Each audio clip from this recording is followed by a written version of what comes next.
There's always someone that's like, well, I just want to get my $500. Wow, here's $500 and please don't come to the barbecue. Bye bye. But somebody who and again, I'm not trying to minimize people's financial situation. I'm not. I'm just saying that can you please go to the family first before you decide to sell something in a poker game? I can't remember the weak link in the family that decided that they were going to sell, and you had the developers come in and being honest, it was a culture issue in terms of black and white. You had a lot of the families that came in and purchased property were white. The Reals family was black. And so it was their ancestral land that was sold. And you had these wonderful houses, big, beautiful houses that were being built on this land. And you had the Reals family that was not in a big, beautiful house, but they were renting now, as opposed to land that they had owned. And so a part of that is talking about the fact that if we don't tell our stories, then someone else is going to come in and tell our stories for us. Hey everybody, I'm Lynn. In today's conversation, it's uncomfortable. We're talking about legacy, not just land, not just money, but the stuff we don't talk about at the barbecue.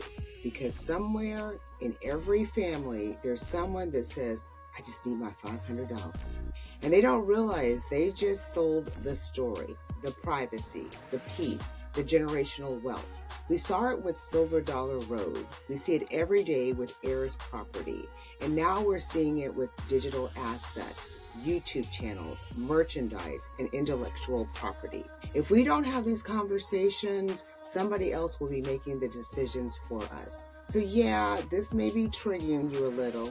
It's triggering me, but let's talk about it. I don't know if it was you that told me or I told you. It was probably me that told you because I don't think you watch documentaries. Do you remember how we started talking about the Silver Dollar? I told you, actually. I'm the one that told you about that documentary. Okay. So for those that are not familiar with the Silver Dollar Road and the privacy tax, it's a documentary that came out, I believe 3 or 4 years ago. It's during COVID, and it was in the great state of North Carolina. It's about if we're keeping information to ourselves as a culture and individuals who are coming in mining our culture for stories to be told. The Silver Dollar Road documentary is a prime example of the things that we've been talking about today.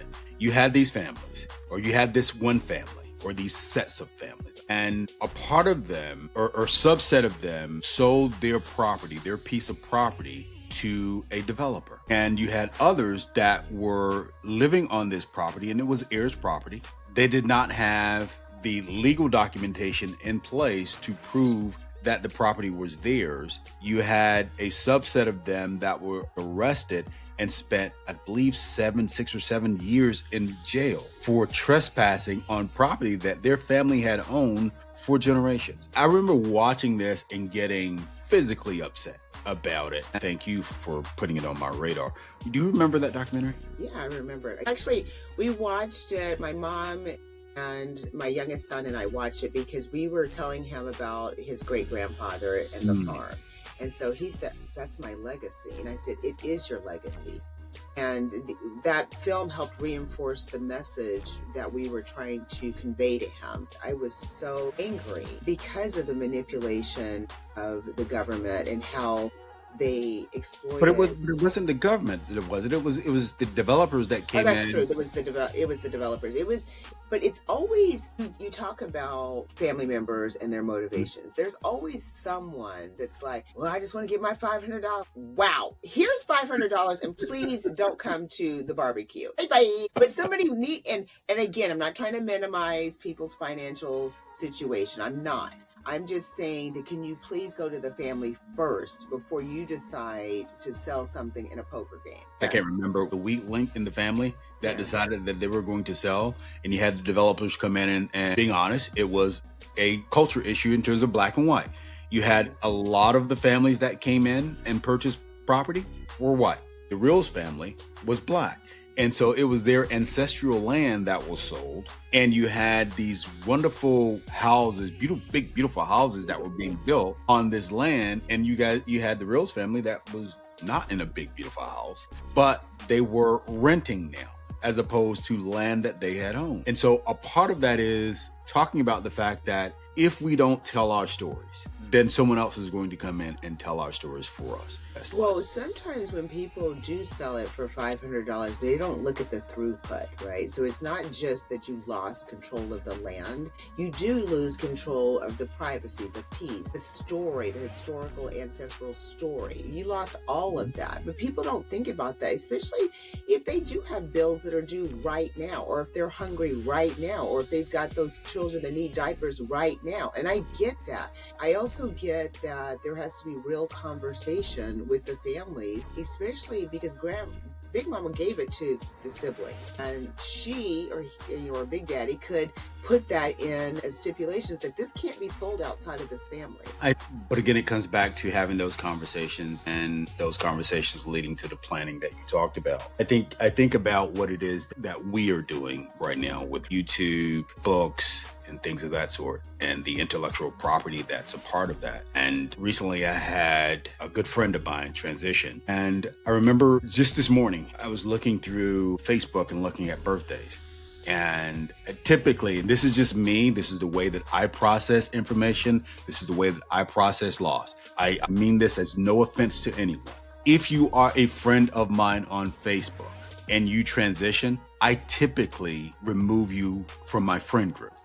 I mean, and again, that's your personal journey. Right. And the reason I do that is because my emotional space, if I see your avatar come up, that will have a direct impact on me. Sure. And so I understand. I can appreciate that. And so I typically remove the avatar. This particular time, I did not remove his avatar. And for whatever reason, his birthday is in September. For whatever reason, I clicked on his avatar today. And in looking at the posts that are now on his timeline, they are posts of retrospectives of him and things that he had done in the music industry. And it got me to thinking about all the things that this guy was involved with respect to music, events, merchandise. And I'm like, what happens to all of that stuff? Monies that are being made with respect to the merchandising. That's going someplace. That's a very interesting question. Like if you have a Patreon, if you have podcasts, that's a very fascinating question. I've never considered that. Yeah. And so, when if we have a YouTube page and something happens, monies that are earned go someplace. If you're not sharing that information with someone or documenting that someplace, your family has no idea that that's there. And that revenue remains with Jeff Bezos and Amazon or Google. And just think about all the monies that are orphaned because individuals either aren't aware of it, aren't claiming it with respect to IP. That made me think about, and you probably are aware of this, that there's unclaimed property. Mm-hmm. And so you can go in and search your name in different places and they can say, hey, there's unclaimed property in Oklahoma under the same, and then you can petition to get it. I don't know if anything exists like that for a digital. Actually, it is. It does? Okay, that's interesting. Digital Asset Memorandum. Interesting. Digital Asset Memorandum. And what that does is, whether it's platforms like Google, Meta, YouTube, obviously is Google, any SaaS business that you may have, or any equity that you may have in a brand, you can create a document that houses all of that stuff. And so that, again, when you're earning revenue or when your estate earns revenue, that's who owns it. So did they go to, do you file it on the courts, or what do you do with that? I've just never heard of this before. I do not know the specifics of that, but we can have a conversation with legal representation who is in the IP space, and they can walk us through that, which I think would be a great person to have as a part of this discussion. When are we going to be finished with these discussions? Because again, they're triggering me. When do we get to the fun part? So as always with this, we have a call to actions. We've given you the roadmap in terms of making certain that you're having those difficult conversations about property. And we've given examples of Santa Monica. We've given examples of Charleston, South Carolina, and New Orleans, where in a lot of ways the politics has impacted how it is that Black folks have been able to either retain, lose equity, or lose monetary assets. And then we talked about, from a cultural standpoint, how we have to get Len to have more conversations with her siblings and with her people to let them know, okay, this is what I have. This is where you can find certain things. And should something happen to me, God forbid, these are the things that you need to be cognizant of and aware of. And so from that standpoint, we have to do better as a culture to not be so closed off and be able to have those conversations, not only with family members, but with other individuals in our space to be able to share the information that we need to. Because if we don't do that, then again, our stories, as we've seen with Silver Dollar Road and other things, can be then mined by other individuals for entertainment. And so all three of those play together. So here's what we need to move going forward. We need to set up what we call a ITP defense framework. That is the, take your point, defense framework. And as a part of that, we want you to have a couple of things. We call that the big five. So Ms. Lynn, we want you to get a revocable living trust, okay? You want me to get a what? Revocable living trust. Revocable. If you have been following the shit show and what he is doing with all of his assets, right? He's placed all of his assets in a revocable living trust. And he's saying that, hey, this money that's being made on Bitcoin and everything else with Uday and Kusei, Trump are going out and doing certain things. Yes, I took the Uday and Kusei from Hassan. That was a callback to Bush. So that went over your head. Man, it went so far over my head. I'm like, what you talking about, Willis? You don't remember Uday and Kusei? No. Hussein, the two boys? Google it. I won't be doing that. You had Saddam and you had Uday and Kusei. So I call Uday and Kusei Trump, Eric, and the other one, the one with the drug problem. Donald J. Yeah, yes, I call them Uday and Kusei. Okay? So Uday it takes this long to explain your joke, man. No. Hold on. So he's saying that Uday and Kusei control the trust, but he can revoke it at any particular point and still own it. Because they didn't jump high enough. And you're like, I don't like those clothes you had on at Easter. You're out. You just like, you don't remind me of the Donald Duck that has all the money, like, we're just sitting there with your money, like, okay, let's see what the kids are doing today. No, have a revocable trust, okay? Second, you want to make sure that, as you talked about, you have that LLC where you're wrapping all of your assets within that LLC, and that's going to protect you from liability and things of that sort. And then there's this thing called a pour over will. And that's a catch-all for all of those wonderful things that Miss Lynn has forgotten about. The assets that you have, whether it's your $2,000 in cosmetics or your clothing that you just found with the tags on it that you haven't worn, that you've had for 3 years. And you go, oh, where did I get this from? You can have all of that stuff in the pour over will that, again, takes care of all the assets that you forgot about. And then the other thing that's important is you want to have a power of attorney and a healthcare proxy. And that's making certain that should something happen and you're incapacitated or not able to make decisions by yourself or for yourself, you empower someone else to make those decisions for you. And then lastly, we talked about this in conclusion of the entertainment portion, the digital asset memo or the memorandum. And that's for all of your logins for your intellectual property. So having those big five being the revocable living trust, the LLC, the pourable will, the power of attorney and the healthcare proxy, and then the digital asset memo. You have those things in place, that should protect you from a lot of the stuff that can be coming down your pipe. What say you about that? I think that's a great plan, and as uncomfortable as these conversations have been, I've taken a lot away from it, and I know there are things that I definitely need to get in order this year. With the youngest one turning 21, he will be in a position where he also has to take on this. Thank goodness he's not like me, and he knows he's very responsible and he's okay with these conversations. It's just me that's going to the mental hospital. Take it, honey. Look, I get it. These conversations are difficult, and none of us like to think about our mortality. And as you are fortunate enough to get older, you understand that there was this comedian. He was talking about once you hit the 50s, you're in the 50s club. And it's not the age that you look around and then seeing their parents or seeing their friends transition. Yeah, and so I think that's the challenge, is like, I in my head, I'm still 25. Yeah. Okay, well, and I mean, and I act like I'm a 15-year-old boy, but whatever, that's not the point.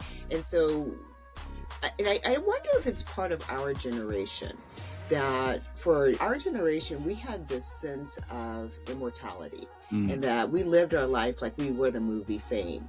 We're going to live forever. Hey, don't you remember my name? Like, we just had this sense of we can do anything. And then when we looked at people in their when we were like 19 or 20, they looked quite like they were getting ready to move on to the next Sally O'Malley. 50. Like, I don't know anybody that's Sally O'Malleyan out here.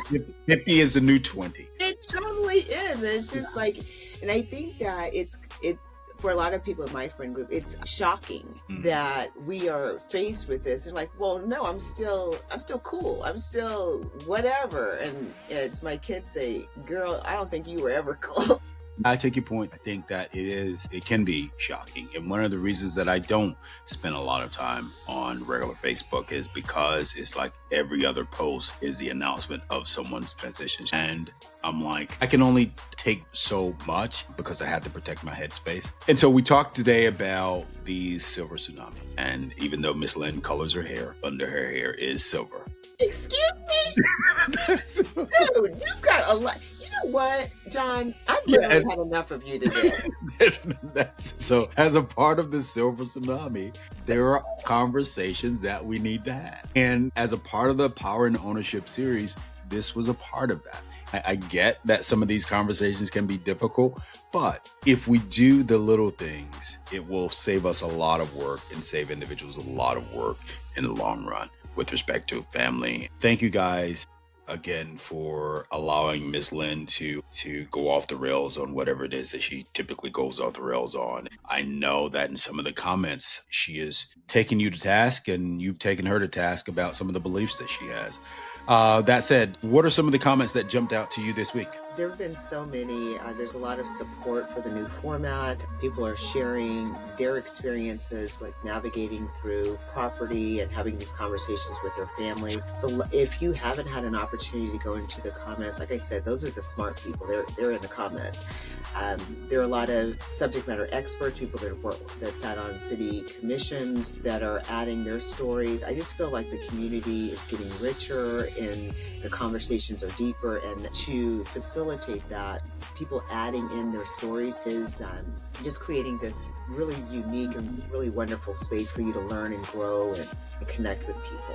By the time you guys listen to this, we will officially have 1,000 subscribers on YouTube. And because we are looking to expand our footprint, we are launching I Take Your Point on Spotify. So for those of you who are not YouTube listeners and prefer to be audiophiles with respect to listening on the move or on the go, then you do have the ability now to watch and or listen to the program on Spotify. Miss Lynn, what do you have planned for this week? A lot of nothing. Okay. Well, you have on your beach outfit, so I was thinking you were going to the beach. This is a beach outfit. This is a brunch outfit. Okay. Well, you going to brunch today? Maybe.